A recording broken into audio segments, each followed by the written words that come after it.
Assalamualaikum warahmatullahi wabarakatuh. Al-Fatihah bil-Shifaa wa sahhah as-salam wa al-afiyah.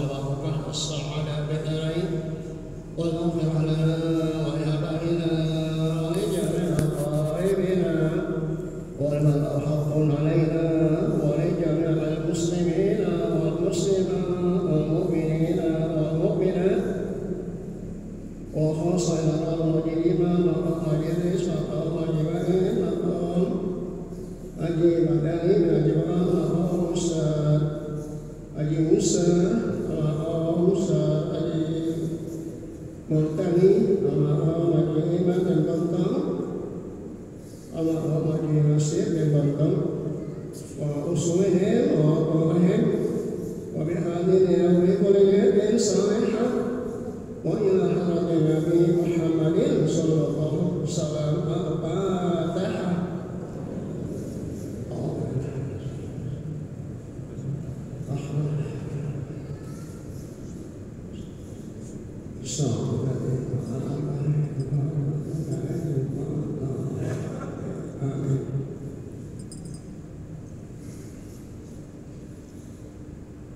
بسم الله الرحمن الرحيم. الحمد لله رب العالمين والصلاة والسلام على سيدنا محمد وعلى آله وصحبه أجمعين. سبحانك لا علم لنا إلا ما علمتنا إنك أنت العليم الحكيم. رب اشرح لي صدري ويسر لي أمري واحلل عقدة من لساني يفقهوا قولي. أما بعد فقد قال المصنف رحمه الله تعالى قال رسول الله صلى الله عليه وسلم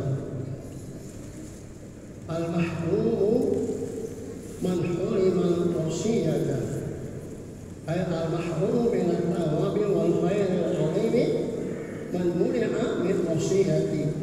رواه ابن ماجه عن أنس.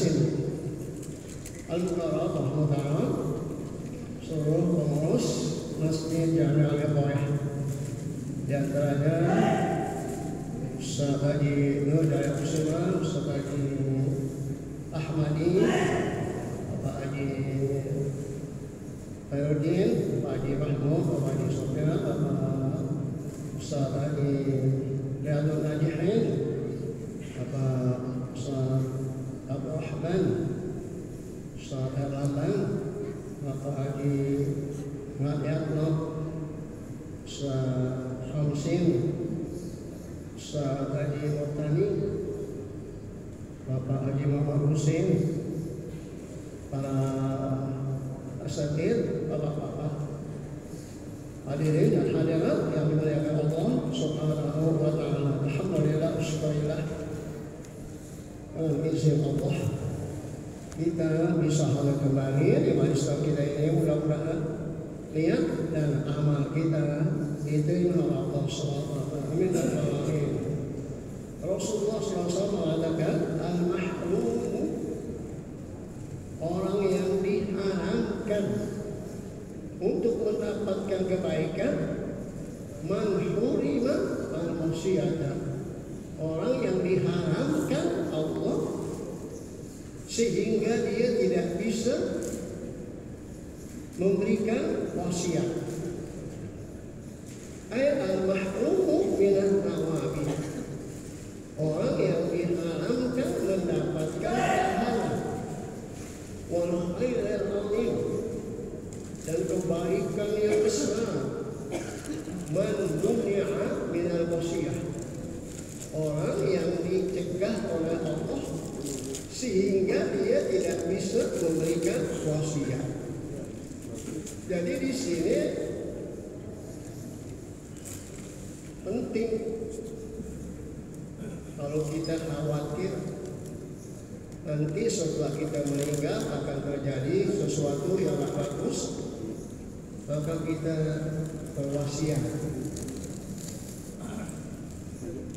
Dan sekarang udah canggih lagi, jadi pakai notaris, pakai pengacara, wasiatnya itu resmi.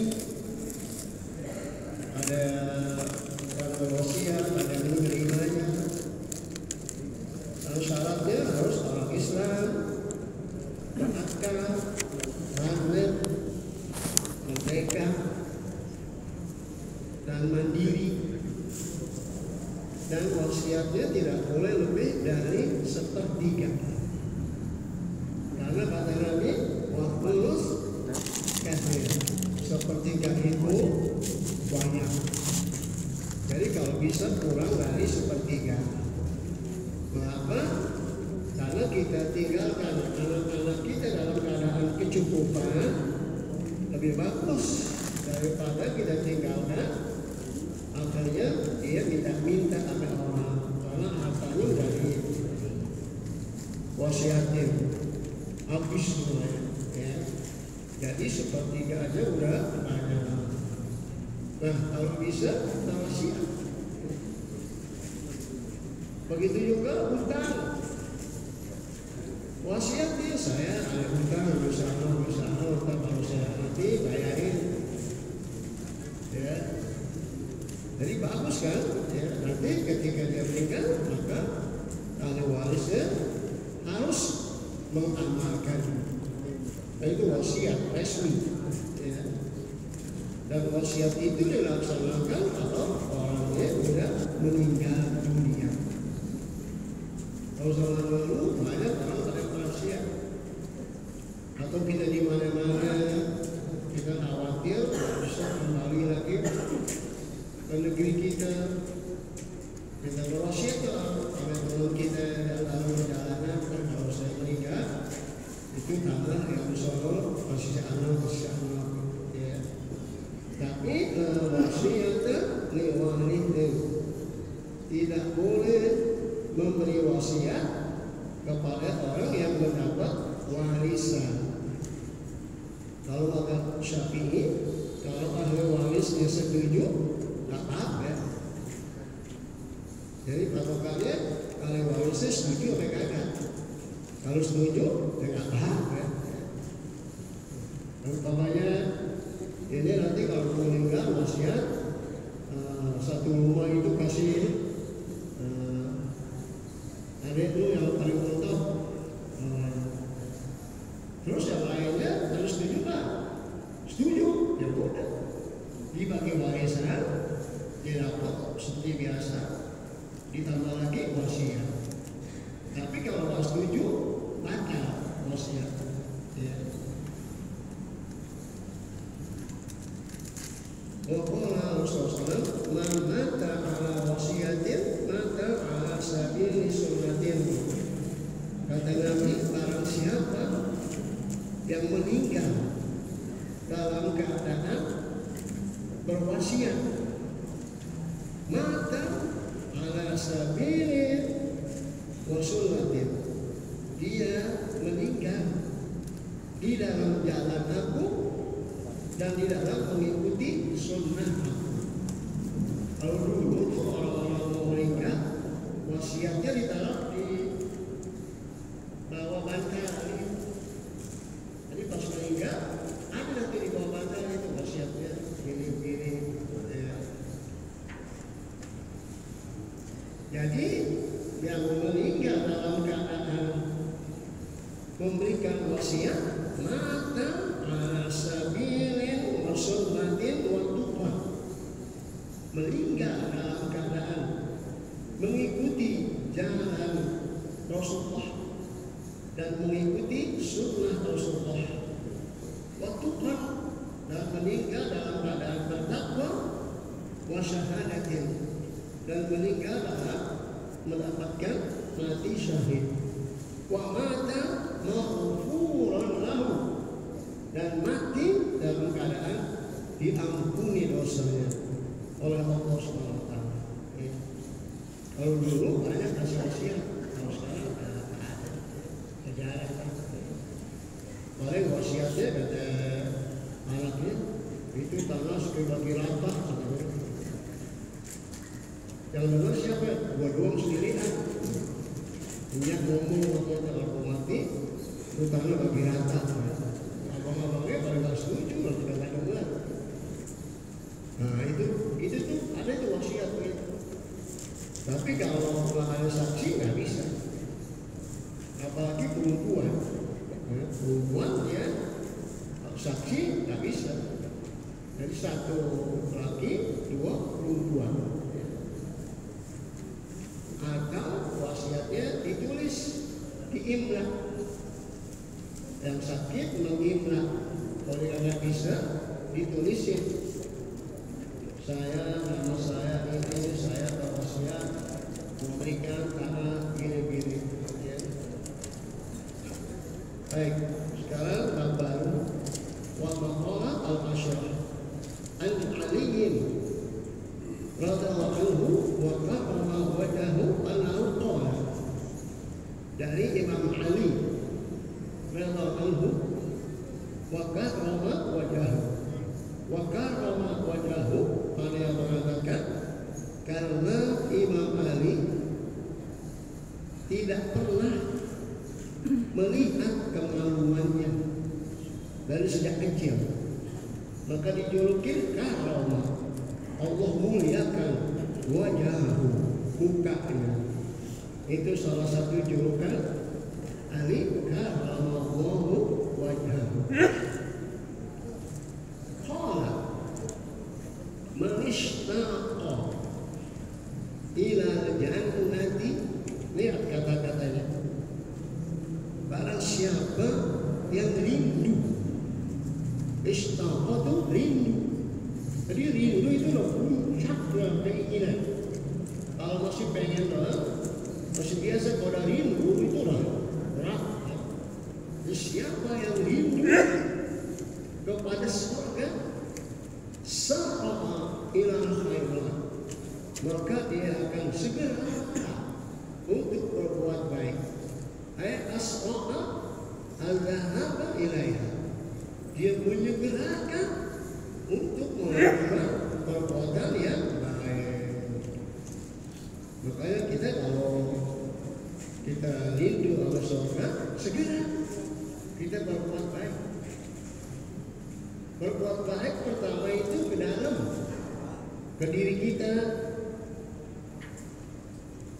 Punya istri, ke istri. Punya anak, ke anak. Ada orang tua, keluarga. Ke dalam hati dulu. Kalau udah, baru ke luar. Itu perbuatan baik. Atau perbuatan baik secara umum. Kehidupan kita di masyarakat memberikan manfaat, menjadi miftah al-khair, menjadi kunci kebaikan. Pemughlaqan lisyar, menjadi penutup dari semua kejahatan. Jadi kalau kita merasa rindu dalam surga, sa'a ilal khairat. Sa'a itu segera, bukan terburu-buru. Kalau terburu-buru itu ajalah, dan nggak boleh. Al-ajalah itu minas syaitan, terburu-buru dari perbuatan syaitan. Yang lebih perintahnya segera, wasari'u ila maghfiratin min rabbikum wa jannatin arduha as-samawati wal ardu u'iddat lil muttaqin. Segera. Jadi dalam perbuatan baik tidak boleh entar-entar. Rasulullah SAW selesai sholat, salam, langsung bangun. Dan belum pernah Rasulullah melakukannya. Sehingga sahabat bingung, apa ini Rasulullah? Semua pada bertanya. Setelah itu Rasul balik lagi. Kata Rasulullah, aku teringat di rumahku ada emas. Aku tidak ingin emas itu lama di rumahku. Maka aku pulang dan aku bagikannya kepada kamu semua. Ya. Itu walaupun habis sholat, ingat, oh iya, harus sholat. Nanti itu dilakukan oleh Rasulullah SAW. Dan kita juga habis sholat maghrib, ingat, dulu harus banyak pulang, balik lagi bawa ke masjid. Jangan pulang nggak boleh lagi. Artinya perbuatan baik jangan entah-entah. Kalau entah-entah dikhawatirkan masuk godaan setan. Dulu kan pernah ya cerita lama di sini. Itu ada kitab namanya Al-Muwafaqah usul fikih dan Imam Asy-Syatibi Maghribi. Itu di dalam kitab Al-Muwaffaq itu ada 4 jilid, 2 jilid besar. Di situ ada kisah, ada seseorang masuk masjid, niat pengen berinfak 1 dirham dan 1 dinar. 1 dinar jadi 4 gram, 4 gram seperempat. Coba 1 dinar 4 gram taruh 4 gram kalau 2 juta 8 juta. Orang lulus letaknya 8 juta. Udah dirinya pengen menginfakkan hartanya 1 dinar. Terus dipikir-pikir taruh dah, nggak jadi. Setan masuk. Akhirnya setelah beberapa hari giginya sakit, bawa ke tabib zaman dulu dokter gigi namanya tabib. Kata tabib itu, Pak, giginya harus dicabut. Ya udah, cabut. Malam kemudian sakit lagi. Minta kata dokter, ini harus cabut lagi. Malam kemudian sakit lagi. Bawa ke dokter, cabut lagi. Akhirnya didengar suara namanya hatif. Hatif itu kayak kita telepon hatif, ada suara tapi nggak kelihatan yang ngomong. Kata suara itu, kalau kamu tidak infakkan yang 1 dinar, gigi kamu akan habis. Sampai segitu ceritanya. Artinya sayang 1 dinar, akibatnya giginya habis semua. Itu makanya disitulah yang kata Nabi, as-salatu tadfa'u sab'ina baban minal bala'i. Sedekah mencegah 70 bala. Sebab dia sayang sedina dipikir banyak juga sebenarnya. Kalau ketoprak bisa berapa piring. Nggak jadilah. Kalau sakit malah habis semuanya.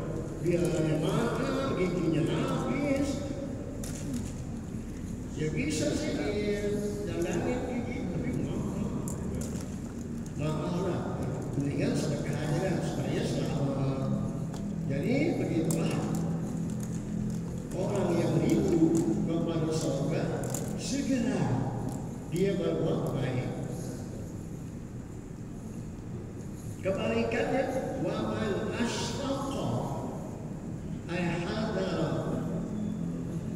minan nas, barang siapa yang hati-hati, yang takut dari siksaan api neraka, intaha syahwat, dia tutup semua untuk mengikuti syahwat.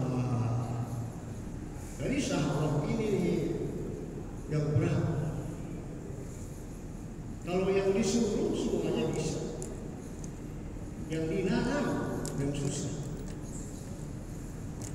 Semua yang disuruh ini kita mampu, semua. Tapi kalau dilarang belum tentu. Jadi kalau mau yang dilarang, nah kalau dia takut dengan neraka, intaha syahwat, artinya ditutup semua untuk mengikuti syahwat. Ai imtana an ittiba'i hawatin nafs, dia mencegah dirinya untuk mengikuti gerakan-gerakan nafsunya. Nafsu yang ada di dalam hati kita.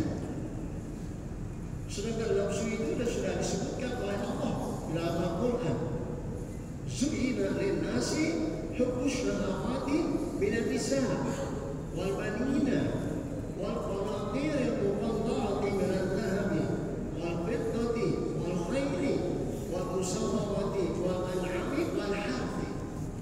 Dzalika mata'ul hayatid dunya. Itu semuanya kenikmatan dunia. Kumpulan kenikmatan dunia, anak kenikmatan dunia, harta yang banyak kenikmatan dunia, hewan-hewan, pertanian, kebun-kebun, semua kenikmatan dunia. Artinya akan habis. Nggak ada yang abadi. Jadi kalau kita mendewakan, pasti kita nyesal. Kenapa? Semua akan habis. Akhirnya mengenai habis. Nah, jadi segera dia menutup nafsu-nafsunya.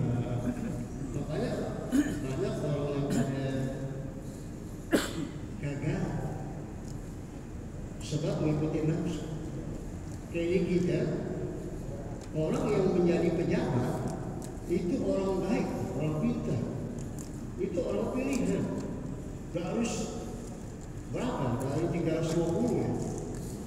Dia terpilih itu, Masya Allah. Apalagi jadi menteri, susahnya luar biasa. Kenapa? Karena banyak tarik menarik. Calon pengen, partai pengen, rumitnya luar biasa. Belum ditipu dari Amerika, dari Eropa, dari China, dari Korea. Susah. Makanya kepilih itu dia jadi menteri. Itulah yang terbaik. Tapi saya setelah berkuasa korupsi, masuk penjara. Kenapa? Gak mengikuti. Sebab itu kalau ada istiqomah bagus. Tapi istiqomah sampai kapan? Hakim-hakim banyak yang jujur, tapi dibuang ke kampung-kampung, ke daerah. Yang jelek-jelek dipindahin ke Jakarta. Yang bagus-bagus kalau di tempat buang anak, biar makannya tahu timpil.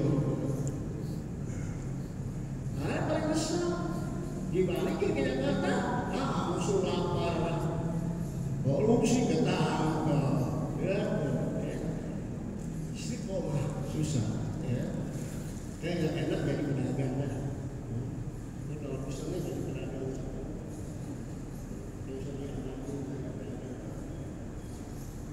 kalau dari pegawai harus korupsi, bahaya. Ya. Kalau pedagang enak, tidur kapan aja, ya. Mau pergi piknik kapan aja, ya. Ya, saya cuma tadi ya. Tapi kalau jadi pegawai harus nungguin hari libur dulu. Libur, harus potong puasa, pulang, jajan lagi. Jadi yang enaknya pedagang, tapi nggak semua orang bisa jadi pedagang. Ya. Yang mau jadi pegawai silakan, tapi jadi pegawailah yang jujur. Ingat masa depan masih panjang. Kalau kita ditangkap, hancur semua. Pendidikan kita, keluarga kita, anak kita, yang kita dapat nggak seberapa. Akhirnya masuk penjara, kita ulangin semua duitnya. Ya. Jadi orang yang takut kepada neraka ditutup semua pintu-pintu nafsu. Waman tayaqqana bil mauti, barang siapa yang yakin dengan kematian, in hadamat alihil adat, putus semua kenikmatan dunia. Dan ada hadis, kematian itu memutus semua kenikmatan. Jadi kalau sudah mati, putus semua kenikmatan. Kenikmatan makan, tidur, jalan-jalan nggak bisa. Nah, jadi kalau dia yakin bahwa kematian itu akan memutus semua kenikmatan, bid'ah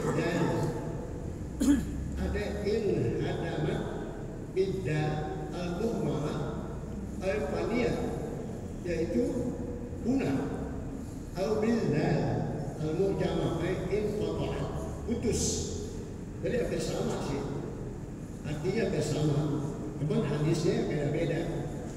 Yang jelas, yang yakin dengan kematian, semua kait kita putus. Kalau mati, udah, rumahnya ditinggal, istrinya ditinggal, bahkan dia ditaruh di kebun sendirian, tempat tidurnya tidak pakai, mobilnya tidak pakai, udah selesai. Apa yang kita lain? Dan kematian itu pasti bakal datang. Jadi kalau orang yang yakin dengan kematian, maka semua kenikmatan itu akan putus bagi dia. Wa man 'arafa dunya hanat 'alaihi musibah. Barang siapa yang tahu tentang dunia, bi annaha darul mihan. Dunia itu tempatnya ujian. Mihnah. Jamak mihan. Barang siapa yang mengetahui dunia, bahwa dunia itu tempatnya ujian, wal kadura, dan tempatnya balak, hanat alaihil musibah, ringan bagi dia ketika mendapatkan musibah. Hanat alaihi asyadaidu an-nazilah. Lanat itu maksudnya ringan, lembek. Musibah-musibah yang menimpa dia. Mengapa? Karena dia tahu bahwa dunia itu memang tempat ujian. Jadi kalau kita pengen hidup betul-betul nggak ada ujiannya, mati. Iya, itu yang kata Nabi, waj'alil mauta rahatan li min kulli syarrin. Ya Allah, jadikanlah kematian sebagai rahah, sebagai istirahat bagiku min kulli syarrin, dari semua kejahatan. Artinya ketika kita mati, istirahat, selesai. Gak mandi, gak ngurusin kontraknya, gak ngurusin anak, gak ngurusin pekerjaan. Tapi selagi kita hidup, ada ujian, ada pikiran. Enggak di anak, di harta, di kerjaan, di masyarakat. Orang yang tahu begitu tuh, ketika dia mendapatkan ujian, tinggal bagi dia. Mengapa? Karena ujian di dunia. Dalam dunia tempatnya ujian, pasti diuji. Makanya orang yang punya pendapat begini, di hidup penuh dengan lapang dada. Nggak ada ketakutan. Tidak tersinggung, orang bela-bela aja tidak tersinggung. Biasa aja. Ada dimakan, nggak ada yang makan, dengan minta-minta. Kenapa? Dunia. Kadang-kadang dikasih, kadang-kadang enggak. Rizki begitu juga. Kadang-kadang banyak, kadang-kadang dikit, udah diterima. Orang yang begitu tuh susah. Tapi kalau kita bisa, alhamdulillah. Makanya nih buku catatan. Jadi kita latih diri kita supaya mengetahui bahwa dunia ini rumahnya semua ujian dan cobaan. Selagi kita hidup, tidak akan lepas ujian dan cobaan. Dan kalau ente nggak pengen diuji, mati. Enak dah. Nggak ada uji lagi, nggak sakit, nggak mikirin macam-macam. Tapi selagi hidup, hati aja. Dan ujian itu malah menjadi kita jadi makin kuat. Semakin kita kuat, ujiannya semakin bagus gitu ya.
Terima kasih.